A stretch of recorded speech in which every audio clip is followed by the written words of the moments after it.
Welcome to the Connected and Capable podcast. You are here with your host, Alicia Grogan, pediatric occupational therapist for more than 2 decades and mom to 3. In today's episode, all about empowering teens with ADHD for school success, is drawing on both of those experiences. If you have been here before, you may know that I have a child with ADHD, is actually a teenager now.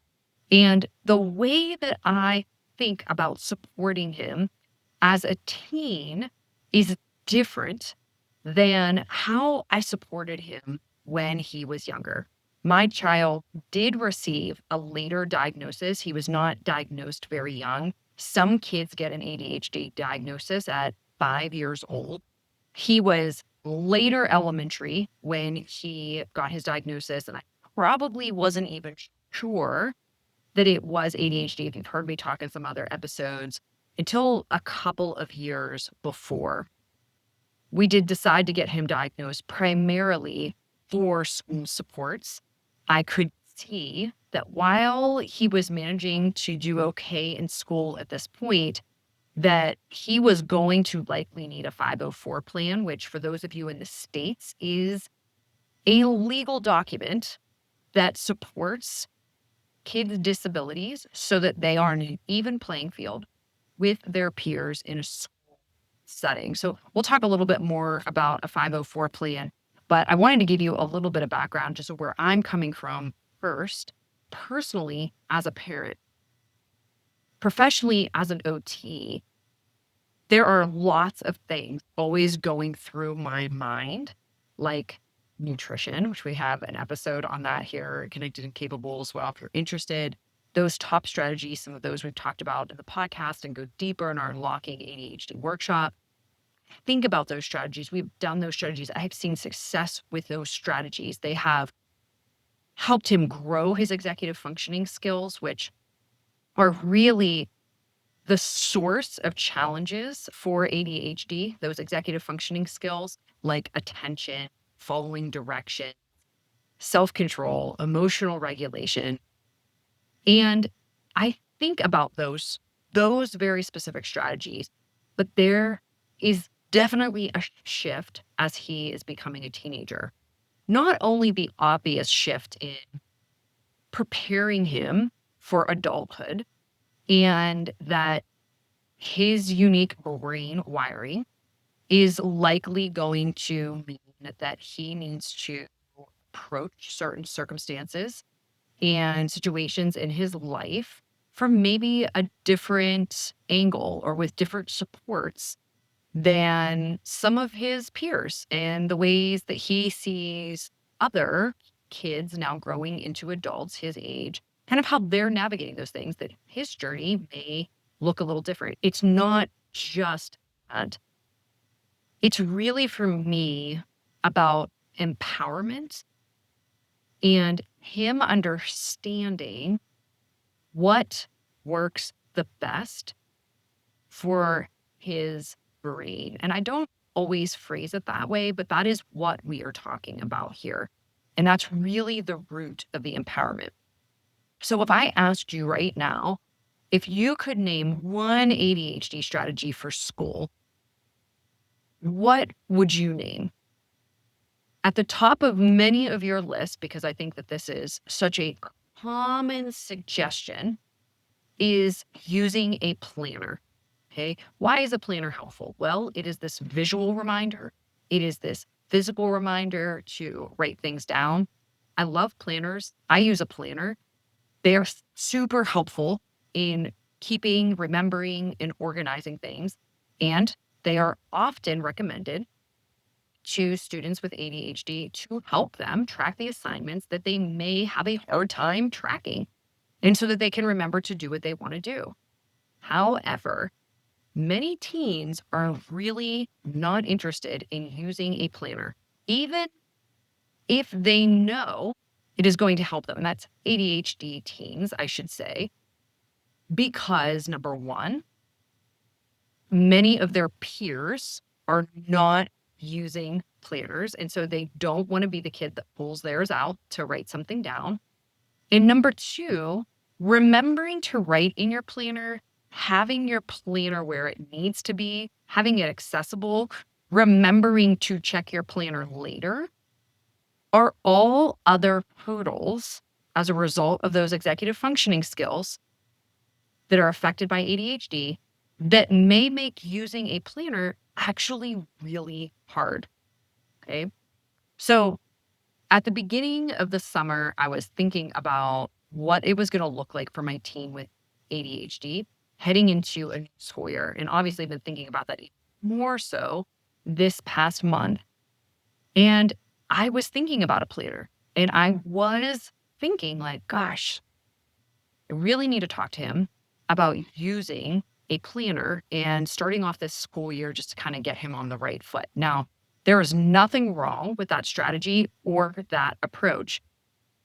But I also had this kind of gut feeling because he has expressed many times we have tried planners in the past and he has used them with intermittent success.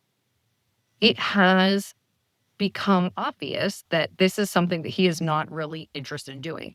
So, even if it is a helpful strategy, I want to also support his autonomy in this. And the truth is that while a planner is a really good strategy. So, for those of you listening, if you haven't tried a planner, if you have forgotten about it, it has been successful for you, please use the planner. A planner is a great strategy, and there are so many different types of planners that you can use. You can use digital planners, you can use pen and paper planners, you can put them in places that your kid is likely to see them. It can become embedded as part of their routine. So, the takeaway here is not that planners are not beneficial. They are, and I teach that in some of those workshops.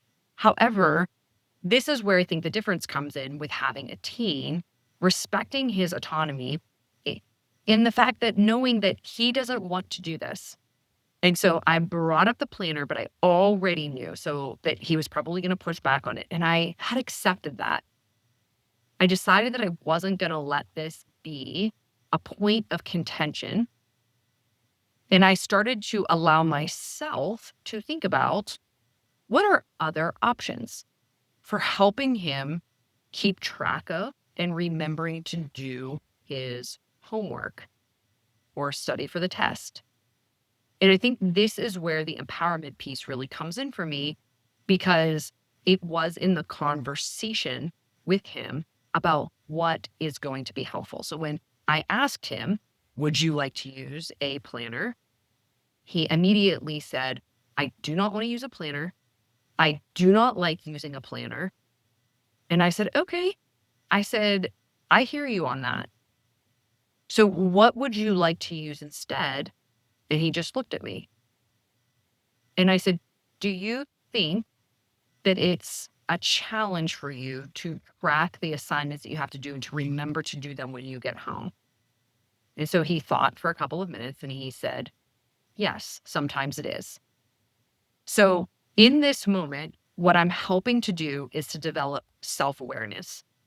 This in itself is working on developing self awareness, which is one of the most critical and absolutely important executive functioning skills we have. I've talked about it in other episodes. It is featured very strongly in our executive functioning workshop because it is at the root of pretty much every other executive function. So we have to have awareness that we're forgetting things. We have to have awareness that we're not paying attention. And so when we exercise this muscle and we get our self awareness muscle stronger, it helps us to think of the tools and strategies and resources that we can put in place to help ourselves. And so this is already starting to build the foundation for him being able to empower himself just by asking him, do you think that this is a challenge in your life? Now, younger kids may struggle to see that is a challenge, but it's so important that by the time we are at a teen age, that we are starting to ask these questions to help them reflect on themselves. So some other examples that this may play out in school is your child gets a grade that isn't great. And you have a conversation with them about what happened before the test. And I ask very specific questions. Do you think you prepared for this test? Now, you may already know the answer to that question. And sometimes our kids have prepared and they just haven't done well for a variety of reasons. But I think often for our ADHD kids, there is a struggle to remember to study, to be able to hold the attention on something that is not enjoyable, that is not giving dopamine hits, and to be able to sustain and hold that attention on a topic that they may not be interested in. And so those like studying can be very challenging. And so I want to create that awareness by asking, how did it feel when you were studying? Okay, so now we're just talking about how did it feel? Was it, and I want them to give voice to that. Was it challenging? Was it hard? Was it frustrating? Was it boring? And maybe they're using other adjectives, but again, if they are able to say, wow, that was really boring, or I was really having a hard time paying attention, or I forgot to study until the last minute and I only had a little bit of time to study, then we're able to make a plan moving forward with their input. And that is the same thing that is happening in this planner example. Okay.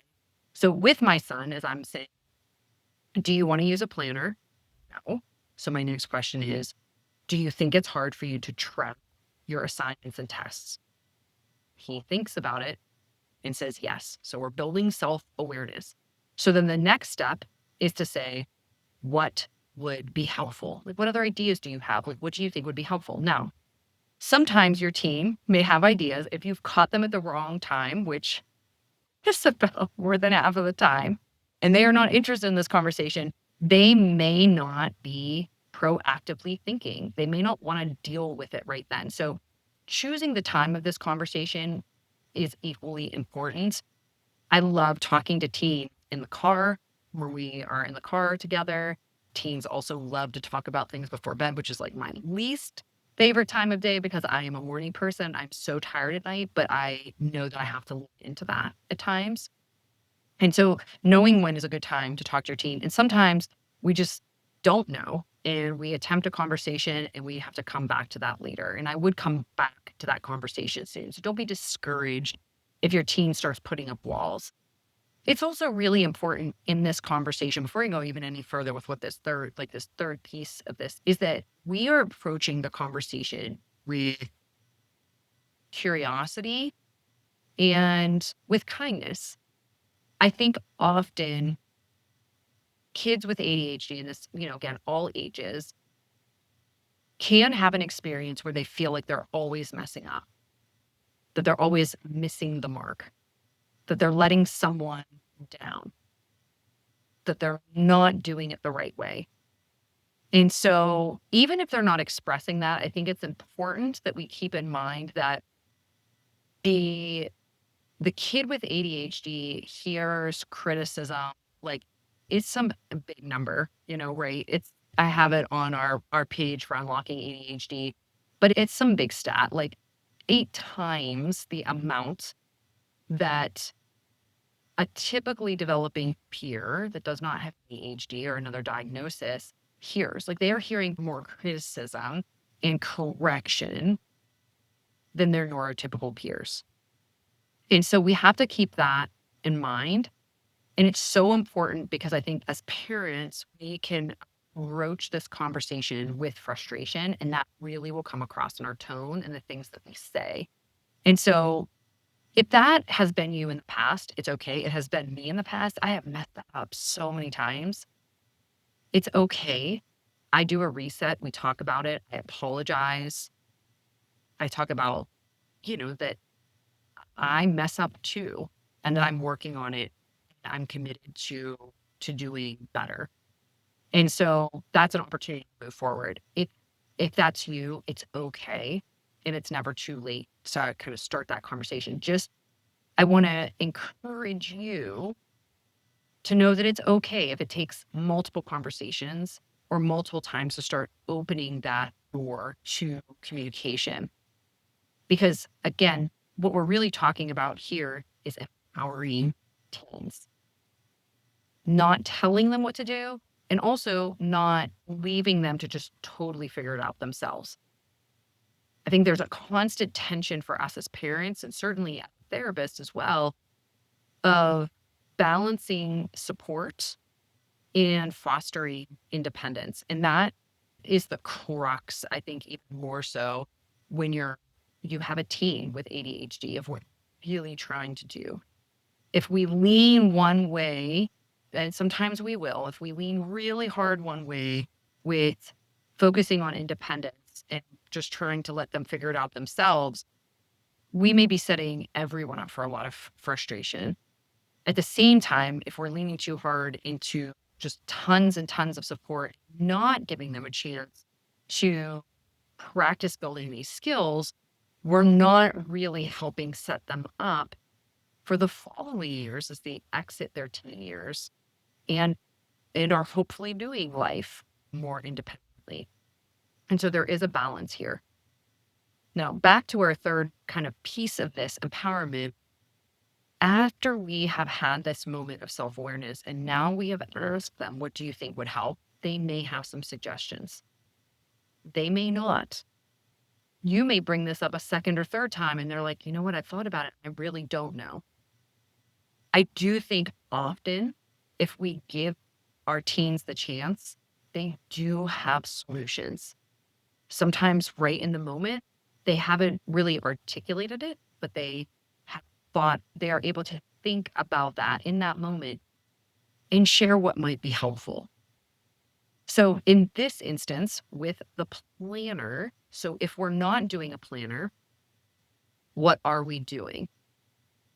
So right now, our strategy is there is an app that I have on my phone, he has on his phone, and it is kind of the online portal for all of his classes. Now, truth be told, not every teacher puts every assignment in that portal. I also, at this point and where he is, don't want to go through every single assignment every single day and do a verbal check in. But as he starts school, we are doing a check in together when he gets home. We're going through that app and just doing a verbal quick check in on each of those classes that he can see right in his portal. Now, we have to be careful because sometimes he wants to go through that really quickly. And he literally will forget in that moment that, oh my gosh, like I'm just kind of doing a verbal check and I'm just kind of saying, oh yeah, I don't have anything to do. So we are working on that being meaningful. And we're also working on when that happens. So for him, that is not the moment that he walks in from school. He wants some downtime before he's processing that question. But at the same time, if we let it get too late, the whole evening can get away from us. And then we are looking at this way too late. So we are looking at a 45 minutes to an hour later check in and having that become part of a rhythm that we are in together right now. The hope is, and the way that we are headed, is that he is going to eventually be checking these every day himself without me. So right now it looks like we both have our phones out. We're both scrolling down through his list of classes and just kind of do, what did you do today? Did you have anything? Is there a test coming up here? Did you hear anything here? Okay, moving on to the next class. I often will ask him to tell me something small about that class to help as a brain check to have him not skim past it. Okay. Now, the idea here, and this is kind of the balance of the support and the independence, is that I want to provide more structure and support at first and slowly take it away. It would be very easy for me to say, he should be able to do this. He should be able to track this. His brother's able to do this. But it's not looking at his particular needs and where he's going. And what my son is doing at his specific age, even with ADHD, may look different than what your kid is doing with ADHD at the same age. Because even in ADHD, there are different needs. Some executive functioning skills need more support than others. So it's important to think about, how do I give this support now to give a strong foundation, and then slowly back off that support, as I just talked through in that example. Now, just to share some other strategies, another idea that we had talked about is him taking a picture when he has an assignment with his phone. So it's at the end of the class, right before he shuts his computer, maybe he takes a picture of it. Maybe he's written something down in a notebook. He takes a picture of it. When he gets home, he can then open up his phone, his camera roll, and say, oh, these are the 3 things that I need to make sure I'm doing. Maybe he takes a picture of the board. There's an announcement on the board, wherever that is, but it serves as a little checklist for him throughout the day. Now, in some schools and some ages, that is not going to be an option. I always want to tend to lean more to paper and pencil, just personally. But at the same time, I have to be open to what is going to help him and something that he is going to embrace and want to do. If I force him to use this planner, it's going to create friction in our relationship. He's probably going to have this baseline sense of, I don't really get it. I'm forcing him to do this thing that he really doesn't want to do. Instead of him feeling excited or empowered and learning, oh, this really helps me.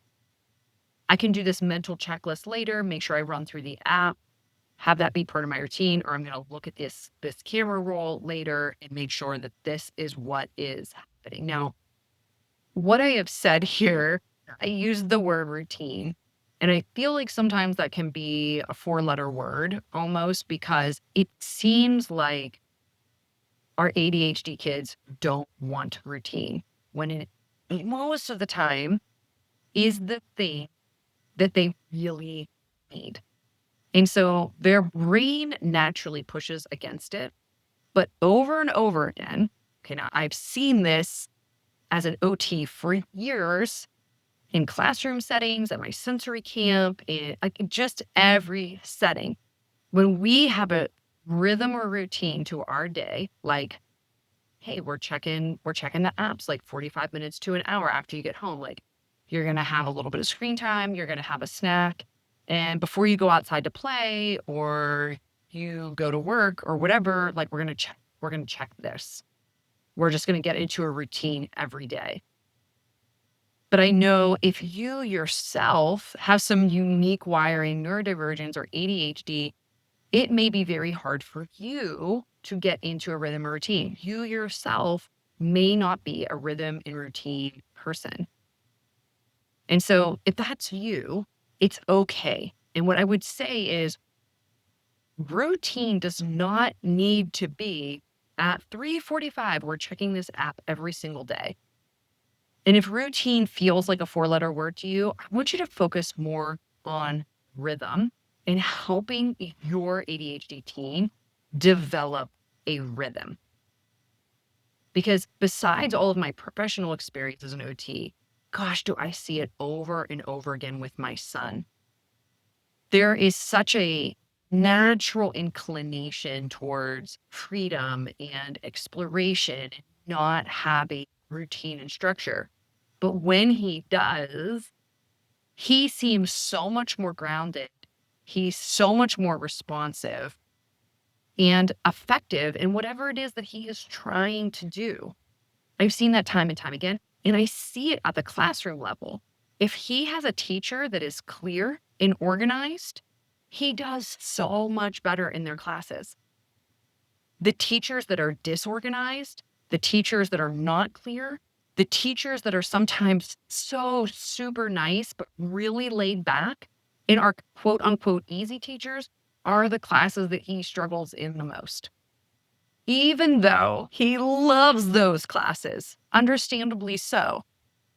And so part of our empowerment with teens is helping them find and believe in the rhythms of their life.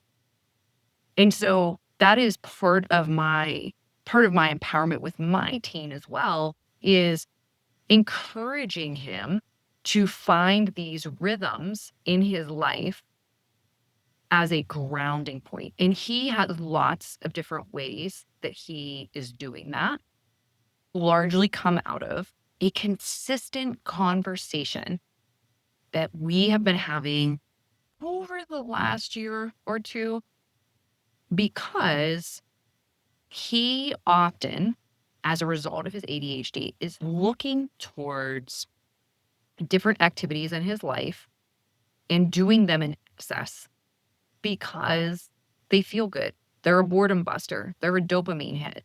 Sometimes those activities are things that are good and healthy for his brain and body. And sometimes they are not when they're done in excess, whether that's screen time, whether that's candy and sweets and food. And ultimately, as he grows older, can be more and more serious things, right? There are lots of things out there as our ADHD kids get older that learning how to have self control around is really important. And so we have had many conversations, little conversations in the day to day life that I can see the results and the benefit of playing out now.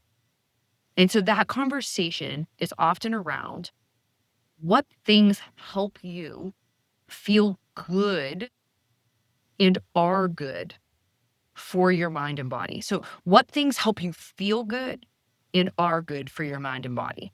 Okay. Because there are lots of things that feel good, but that done in excess are not good for our mind and body. And so, what I've been working on is trying to have him identify, gosh, when I work out, I feel really good. When I go for a run, I feel really good. I love that. And it's good for my mind and body. When I listen to this type of music and not this other type of music, I feel really good. And it feels good for my mind and body. And this one gets a little gray. He actually said to me recently that he was listening to a specific type of music, was very loud and chaotic. And he said, I love that music. I said, you know what? I didn't listen to it today. I feel so much calmer. He said, I just feel like I can think clearer. I was so proud in that moment because here was self-awareness unfolding again. And we don't often see it, right? I mean, gosh, there have been just dozens of conversations about this over the last few years.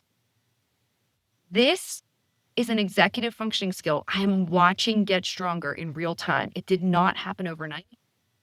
It has happened conversation after conversation. And the other things that he is doing, some of those other big strategies like working on those retained primitive reflexes, doing the movements, doing the exercises, kind of what the research talks about. Like there are some other things that are going on here also that are kind of supporting this from the bottom up. But these conversations that are just here and there have empowered him to start to recognize what is beneficial for him. Because now, as a teen, he is having increasingly more decisions to make about what he is going to do when he is struggling with boredom, which is a common thing that ADHDers have. Is he going to lean into screens, going to lean into candy? And please hear me, I am not saying that these things are no longer struggles for him. I'm saying that I'm seeing it in process. And that if you're a parent like me listening right now, that there is a tremendous benefit to making the time to continue to ask our kids what things help you feel good and are good for your mind and body. They will need the repetition. They will need that support from us. They will need us to ask kindly and non-judgmentally so that they feel that it's a safe place to process and to start to build that self-awareness and to lean into the supports that help them. Because if they get home from school and they're feeling really disjointed, dysregulated from everything that they've just had to take in all day, and they're able to choose activities that help regulate them, that are good for your mind and body, then that is truly putting them on a very beneficial path as they move out of these teen years and into adulthood. All right, friends, we're going to wrap up this episode. I could just keep talking about the empowerment. It is something I think about a lot because I'm living it every single day and watching it unfold in a teen. And I just want you to know that if you're listening here and you're feeling overwhelmed in any way by your kid's ADHD, you're worried about what tomorrow is going to bring or how they're going to do or how they're going to make it, you aren't alone in that. And the fact that you are thinking about it and the fact that you're worrying about it and the fact that you are here says so much about the type of parent that you are. And I just want you to know that there is so much room for us to not always get it right. There's room for imperfection because none of us are going to do it perfectly. None of us. And so it's just about that next step. I hope you feel encouraged today and have some ideas around how to empower your child about the habits that they're choosing to help them get regulated, and also the strategies and supports that they're using, particularly in those school situations, to help them learn and do all of the things in school, take the tests and do the homework, because it is very possible. It's very possible. If you are looking for more support, we do have our Unlocking ADHD workshop, our most best-selling workshop of all time. Oh my gosh, I love this workshop. It is 50% off this week. So you can grab that link in the show notes or head to yourkidstable.com/ADHD. We also have a 504 playbook. So if your kid doesn't have a 504 and you live in the States and they have an ADHD diagnosis and you want supports in place in school, my son has a bunch, then this is a great guide. It's on sale for 50% off. It's only $9 this week. You could also get just tons of ideas for these supports. That's in the playbook, like dozens and dozens and dozens. If your kid's struggling with focus, here are some strategies that might be helpful and that can go in this legal document to make sure that they are supported at school. That is their right. That link is in the show notes as well. So grateful that you were here with me today, and I will talk to you again soon.